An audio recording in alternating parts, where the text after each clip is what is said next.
Hey y'all, welcome back to another video. I feel so strange today rocking the side part. I feel like I haven't had a side part in so long, but I don't know. I'm not used to it anymore. I feel like the middle part suits me best. I don't know. But anyways, it's not what this video is about. So now that it's officially summertime, I wanted to talk about swimming with your locks and different ways that you can protect your hair from the chlorine water, and also how you can prevent unraveling as much as you can. If you're interested in that, then just keep on watching this video. Before we get into it though, I just want to remind y'all to make sure that you're subscribed to my channel if you would like to see more videos from me. Also, don't forget to click on that notification bell that's right next to the subscribe button so that you won't miss whenever I upload videos. I post new videos every single week. Now that we've gotten all that stuff covered, let's go ahead and move into the tips that I have for y'all. Okay, so now that it is the summertime, I've been swimming a total of 3 times, which is a lot for me. I haven't been swimming in so long.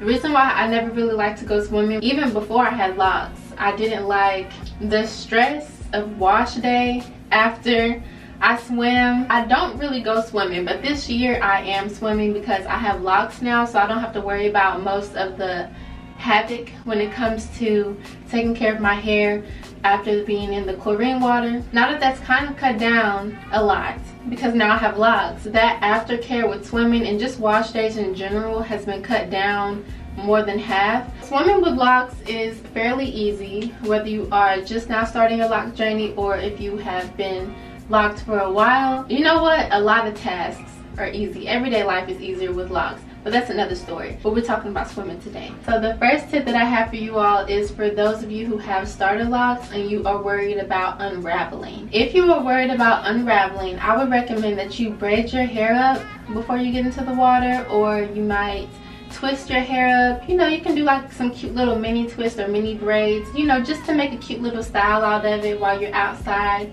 having fun by the pool or the ocean or whatever you got going on. So just like with wash days, whenever you twist or braid your hair up, you are compressing your locks together, so you are preventing unnecessary swelling and unraveling due to your locks being so new and not really formed yet. But if you don't want to braid your hair up or you don't want to twist it up, I would recommend that you put it back into a bun. Now, putting your hair into a bun, I feel like won't be as effective as braiding your hair or twisting it.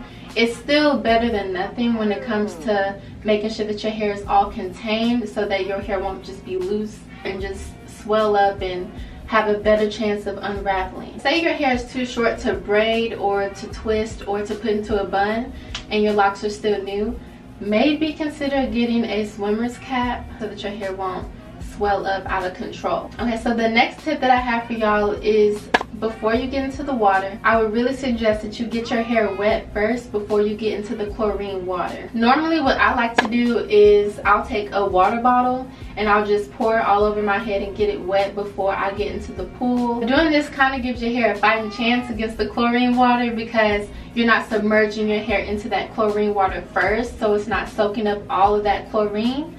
Instead, your hair would have already soaked up that regular water, so your hair won't soak up as much of the chlorine water, which can be very damaging to your locks. I can't stress this enough. Do not dive into that chlorine water before getting your hair wet first. So I would recommend this tip for anybody with locks or just a loose natural. When I was a kid and I went swimming, sometimes I would make sure my mama would make sure that I got my hair completely submerged into just some regular water first, just to prevent that damage, because the chlorine water is not very healthy for our hair. So just make sure that you are creating a buffer between the chlorine water and your hair by getting your hair wet first with just regular water. After you wet your locks, I would recommend that you use some kind of oil and just coat your locks with that oil. I like to use jojoba oil because my hair and jojoba oil are like this.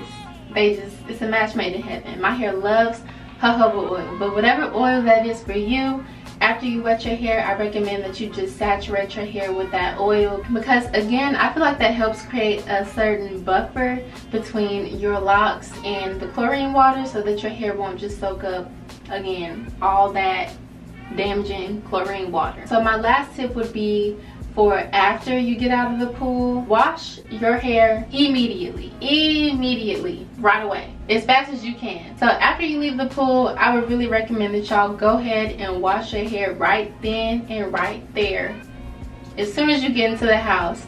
Do not wait a couple of days. Say if it's Monday and you go swimming and your wash day is like on Thursday, don't wait until Thursday to wash your hair. You want to go ahead and wash your hair Monday, the same day that you got into that water, because you don't want the chlorine and all of its damaging properties to just sit in your locks for days. You want to just go ahead and wash that out. I would recommend using a clarifying shampoo whenever you wash your hair after swimming, just to help with cleaning out all those impurities and everything that you got from the pool, other people's germs and stuff like that. One of my favorite clarifying shampoos is actually by Canva. It's just the Canva clarifying shampoo. I will have it linked down below in the description box for y'all, and I also have the jojoba oil that I use linked down below so that you can check that out, and I will have a swimmer's cap link down below too, just in case you're interested in any of that. Alright, so those are all the tips that I have for swimming with locks. I hope that y'all enjoyed. If you have any tips or any knowledge that you want to bless us with in the comments down below, please do that so that we can all help each other out over here. I'll talk to y'all in my next video. Thank you so much for watching, and I'm out. If you're doing what everyone else is doing, you're doing it wrong.